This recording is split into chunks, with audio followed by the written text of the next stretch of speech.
Okay. So, full clutch tayo. So, first gear tayo. Neutral. Okay. Pansin ko sa inyo, kinakalog nyo ganyan. Parang sinusure nyo, di ba? So, yun yung mga old na yan.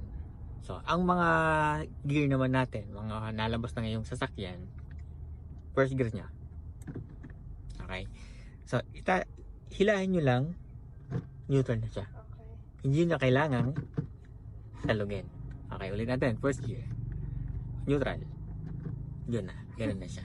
Okay. So, pinapadali ko lang sa inyo ha. Pero kung gusto nyo talaga yon, nasa inyo na yon. So, first gear. Neutral.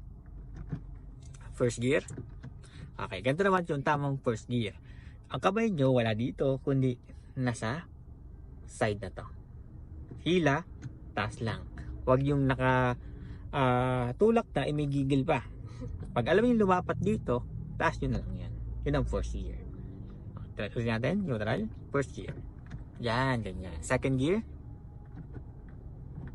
Third gear po siya. Ang second gear, yan. Ang first at second, may tulak kaliwa, tulak ganyan. Ang first, okay lang kung ganyan.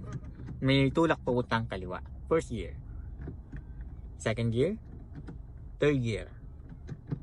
Okay, so third gear naman siya, automatic na punta ng neutral. Kaya tulak mo lang, then tulak ulit.